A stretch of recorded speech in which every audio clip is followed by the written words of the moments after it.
ಜಾಗತಿಕ ಹಾಗೂ ದೇಶದ ಮಟ್ಟದಲ್ಲಿ 2025ಕ್ಕಿಂತ 10 ಪಟ್ಟು ಅಪಾಯ 2026ರಲ್ಲಿ ಇದೆ ಅಂತ ಹೇಳಿ ಬೀದರ್ನಲ್ಲಿ ಕೋಡಿಮಠದ ಡಾಕ್ಟರ್ ರಾಜೇಂದ್ರ ಸ್ವಾಮೀಜಿಗಳು ಹೇಳಿದ್ದಾರೆ.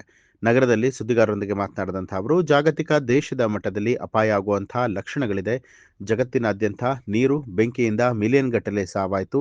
ಸತ್ತಿರುವಂತಹ ಆತ್ಮಗಳಿಗೆ ಸರಿಯಾಗಿ ಸಂಸ್ಕಾರ ಆಗಿಲ್ಲ. ಆ ಆತ್ಮಗಳು ಜಗತ್ತಿನಾದ್ಯಂತ ಸಂಚಾರ ಮಾಡ್ತಾ ಇರೋದ್ರಿಂದ ಮನುಕುಲಕ್ಕೆ ಅಪಾಯ ಇದೆ. ಏಕಾಂಗಿತನ, ಮಾನಸಿಕ ಸ್ಥೈರ್ಯವನ್ನ ಕಳೆದುಕೊಳ್ಳುವಂಥದ್ದು, ಇದ್ದಕ್ಕಿದ್ದಂತೆ ಬೀಳುವುದು, ಹುಚ್ಚುತನ ತೋರುವಂಥದ್ದು, ಶರೀರದ ಅಂಗಾಂಗ ವ್ಯತ್ಯಾಸಗಳಾಗ್ತವೆ ಅಂತ ಹೇಳಿ ಕೋಡಿಮಠದ ಶ್ರೀಗಳು ಭವಿಷ್ಯ ನುಡಿದಿದ್ದಾರೆ. ಇದು ಜಾಗತಿಕ ಸಮಸ್ಯೆ. ಈ ಹಿಂದೆ ಹೇಳಿದ್ದನ್ನೆಲ್ಲ ದೇಶಗಳು ನಾಶ ಆಗ್ತವೆ, ಮಳೆ, ಬೆಂಕಿ, ಸುರಿಯಿಂದ ಪಂಚಭೂತಗಳಿಂದಲೂ ಕಷ್ಟ ಇದೆ ಅಂತ ಹೇಳಿದ್ದಾರೆ. ಅದರಲ್ಲಿ ಇನ್ನೂ ಜಾಸ್ತಿ ಮಳೆ ಆಗೋ ಲಕ್ಷಣ ಇದೆ. ಆಮೇಲೆ ವೈಪರೀಕ ಹವಾಮಾನ ವ್ಯತ್ಯಾಸದಲ್ಲಿ ಜನಗಳು ಸಾಯೋ ಲಕ್ಷಣ ಇದೆ ಅದರಲ್ಲಿ. ಮತ್ತು ಯುಗಾದಿ ನಂತರ ವಿಸ್ತಾರ ಹೇಳ್ಬೋದು. ಇನ್ನೂ ಸಾವು ನೋವುಗಳು, ದುಃಖಗಳಿದ್ದಾವೆ. ಇನ್ನು ಪ್ರಾಕೃತಿಕ ದೋಷ, ನೀರಿನಿಂದ ಮತ್ತು ಆಘಾತಗಳು ಜಾಸ್ತಿ, ಆಕಸ್ಮಿಕ ತೊಂದರೆಗಳು, ಮನುಷ್ಯನೇ ಆಫತ್ ಮಾಡಿಕೊಳ್ತಾ ಇದ್ದಾನೆ. ಆ ಥರ ಒಂದು ತೊಂದರೆಗಳಿದ್ದಾವೆ. ಈ ಮಿಲಿಯನ್ ಗಟ್ಟಲೆ ಸಾವಾಯಿತು ಮೊನ್ನೆ ಜಗತ್ತಿನಾದ್ಯಂತ.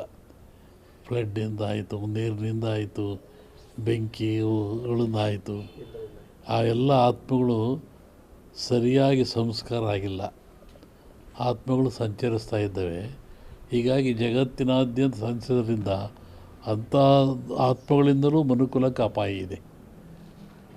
ಏಕಾಂಗಿ ಹೋಗುವುದು, ಮಾನಸಿಕ ಸ್ಥೈರ್ಯ ಕಳ್ಕೊಳ್ತಕ್ಕಂಥದ್ದು, ಇದ್ದಕ್ಕಿದ್ದಂಗೆ ಬೀಳ್ತಕ್ಕಂಥದ್ದು, ಆಮೇಲೆ ಹುಚ್ಚುತನ ತೋರಿಸ್ತಕ್ಕಂಥದ್ದು, ಇದಕ್ಕೆ ಶರೀರ ಅಂಗಾಂಗಗಳು ವ್ಯತ್ಯಾಸ ಆಗ್ತಕ್ಕಂಥದ್ದು ಅದು ಇದೆ. ಇನ್ನು ಕರ್ನಾಟಕಕ್ಕೆ ಒಳ್ಳೆಯದಿದೆ, ಮಳೆ ಬೆಳೆ ಚೆನ್ನಾಗಿದೆ. ಆದರೆ ಟೋಟ್ಲಿ ಮುಂದೆ ಭಾಳ ಅಪಾಯ ಇದೆ.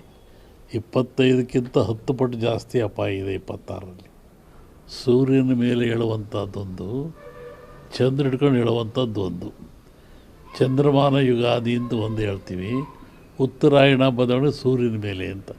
ಸೂರ್ಯ ಗ್ರಹ ಬದಲಾವಣೆ ಆಗ್ತಕ್ಕಂಥ ಹೆಚ್ಚಿನ ಪರಿಣಾಮ ದೊಡ್ಡ ದೊಡ್ಡ ವ್ಯಾಪಾರಸ್ಥರ ಮೇಲೆ ಬೀಳುತ್ತೆ. ಇದು ದೊಡ್ಡ ದೊಡ್ಡ ವ್ಯಕ್ತಿಗಳು, ಹಡಗಿನ ವ್ಯಾಪಾರಗಳು ಅಂತ ಕರೀತಾ ಇದ್ರು ಹಿಂದೆ, ಆ ಥರ.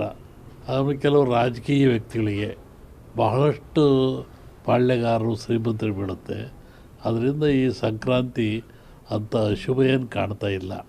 ಜಾಗತಿಕ ದೇಶದ ಮಟ್ಟದಲ್ಲಿ ಅಪಾಯ ಆಗೋ ಲಕ್ಷಣ ಇದೆ. ನ್ಯೂಸ್ ಅಲರ್ಟ್, ನಿಮ್ಮಿಂದ ನಿಮಗಾಗಿ.